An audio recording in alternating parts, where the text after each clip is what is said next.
Kamusta mga ka-hip-hop?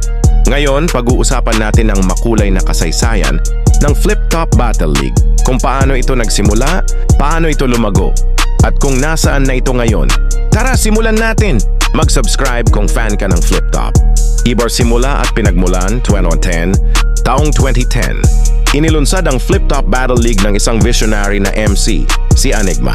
Ang layunin, bigyan ng boses at plataporma ang mga underground rappers para maipakita ang kanilang mga liriko at talento sa battle rap. Mula sa simpleng event sa Makati, naging viral ang Flip Top dahil sa mga laban na punong-puno ng talino at tapang. Tawal, panahon ng pag-angat at kasikatan, 2011-2015. Sumunod na mga taon sumabog ang Flip Top. Sumikat sina Looney, PLKD, Zaito, at Delo na nagbigay ng matitinding laban na nag-viral sa YouTube.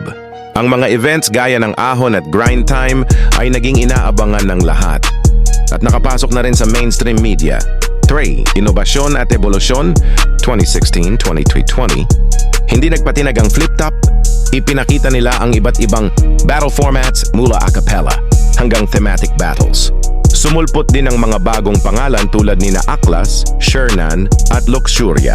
Mas gumanda ang kalidad ng produksyon at mas naging profesional ang Flip Top bilang isang organisasyon. P. Flip Top sa makabagong panahon, 2020 present. Naapektuhan man ng pandemya noong 2020, tuloy pa rin ang laban.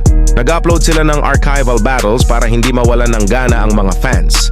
Pagbalik ng live events, lalong lumakas ang suporta. Milyon-milyon ang views ng bawat laban at mas lumawak pa ang Flip Top community. Kahit sa ibang bansa, epekto at kahalagahan. Higit pa sa entertainment. Ang Flip Top ay naging boses ng mga Pinoy. Isang paraan para mailabas ang mga saloobin at talento. Naging simbolo ito ng malayang pagpapahayag at nagbigay ng inspirasyon sa mga bagong henerasyon ng rappers. At diyan nagtatapos ang ating maikling paglalakbay sa evolution ng Flip Top Battle League. Mula underground scene hanggang mainstream, patuloy nilang pinapakita na sa mundo ng battle rap, ang creativity at passion ang tunay na panalo. Salamat sa panonood. Huwag kalimutan, mag-like at subscribe para sa iba pang kwento ng hip-hop culture. Peace out!